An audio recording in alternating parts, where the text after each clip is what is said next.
Hey guys, we've got the Final Fantasy X Vision World on the JP server. It's various bosses from Final Fantasy X, Spheromoth, Baran and Yenki, etc.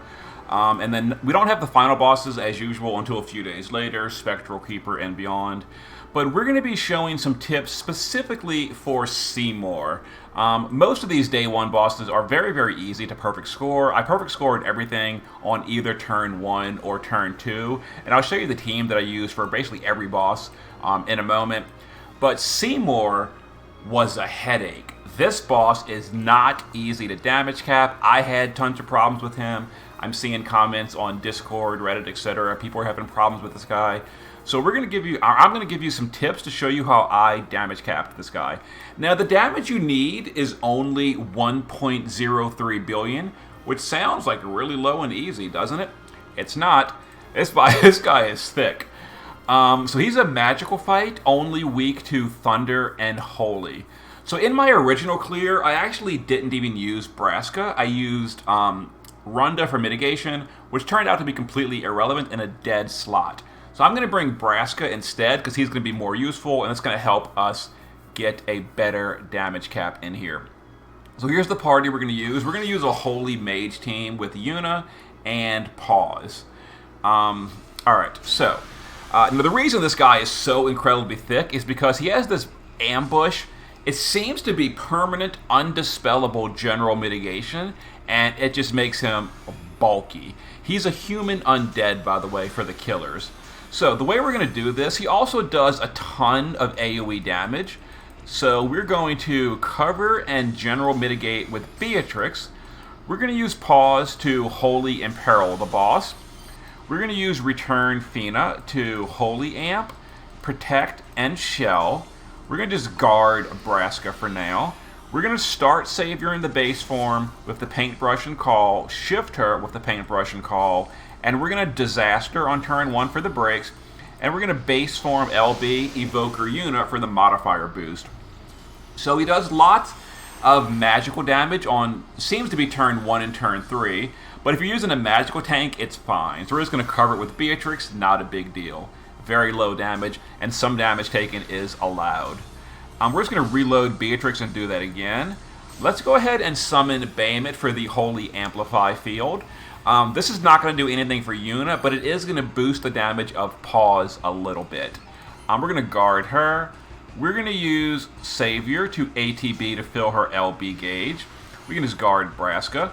We're going to shift Yuna, and we're going to triple in the shift form. We're going to do her Magnus. We're going to break the game. All right, we're going to Magnus. And then we're going to cast her upgraded STMR buff. Make sure you go to the Sin fight and upgrade her STMR before this. It gives an enormous modifier boost of 50x evocation, which for evocation is a really big deal. You definitely want an upgraded Yuna STMR from the Sin fight before coming here. And everyone should have Yuna at this point because she was given for free, as well as a ton of login shard, although yours might not be EX3. So we're going to use Yuna to now Staff Imperil on the third turn. The JP server is only usable on turn 3, which kind of sucks, but it is what it is. We're going to use Savior to 90% Spirit Break. We're just going to guard Beatrix this turn. We're going to use Fina to Human Killer, which is going to be good for Pause. We'll just guard Pause. And we'll do Braska to do another evocation mod boost. Now, I didn't have Braska in my first clear. I used Runda for mitigation, which I didn't realize was completely pointless and it was a dead slot. But we're going to use Braska instead to increase our damage so that we can hopefully make the gear requirements a little lower if you're copying this clear. It's still pretty hard to cap this guy, though. So we're going to use the SLB of Premium Fina, which is going to give us, LB boost, stat boost, Holy Amplify, etc. If you don't have Premium Fina, Set Your Aerith is a pretty close replacement. Now for the kill turn, we're going to shift back to the base form of Beatrix where she's dual wielding, and we're going to dual wield Flood from Leviathan. Braska is going to dual wield Flood from Kokurayu. We're going to SLB Pause. We're going to quad with an Irine's Ring, Thundega with Lightning. That's also the same frames as pause. And we're going to cap that with Yuna's LB in the shift form. And we're looking for 1.03 billion or better. This is also going to be the 100 count chain score that we need. And I didn't quite see the damage. Adding Braska should have boosted Yuna's damage a good amount now that I'm not using Runda. So the damage is 1.58. So yeah, adding Braska was a really big help, not to mention everything else we did. I'll show you the gear and all in just a second, but I'm pretty sure we didn't even need pause for this. With Braska, Yuna solo carries the fight. She does. We needed 1.03. A fully buffed up Yuna is enough to carry the fight, but of course, you know, I am using like premium Fina and all that, so that was a big help. Let me show you the gear and all, and I'll explain some basics on this. So, premium Fina is just using some Esper Fill. She is just the holy support. All the holy stuff, and also a human killer for our pause. Base form Beatrix is dual wielding so that we can chain Flood for the kill turn for the chain count score. Shift form is a little bit of fire resist, and then just some spirit so she can cover the magic. She can be replaced with any magical cover tank you want. Just make sure you're dual wielding a Flood Esper so we can get that chain count score. Braska, I decided to make him the passive provoker. Passive provoke, evasion, and death immunity. Death immunity, very, very important. He was chosen because he does a modifier boost for evokers, which is what Yuna helped power herself up with. Pause is using a two-handed staff. This is the Seymour's new ST bar for magical variants. So two-handed staff. Other than that, she's like magical damage versus humans and undead. Pause is an incredibly trash tier garbage unit, and as you saw, she did basically nothing.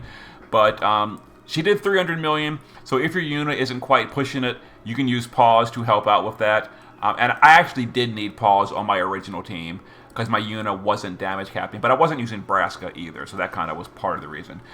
Base form Savior is using Paintbrush Call of the Wild and some Esper Fill. Start in the base form. Shift form, Irene's Ring, and a way to chain Thundega, so I gave her the Thundega spell. That way she can quad cast Chaos Wave Awaken on the kill turn. Other than that, she does the 90% break.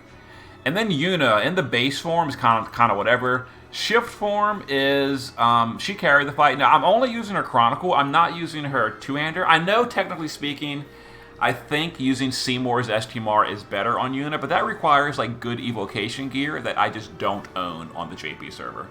I don't own Rydia's STMR. I don't own Lena's STMR. I don't own the good evocation stuff. So, yeah, so I just had a one-hander, not a two-hander. And here's the build. Now, mine is EX3, and yours may not be as strong.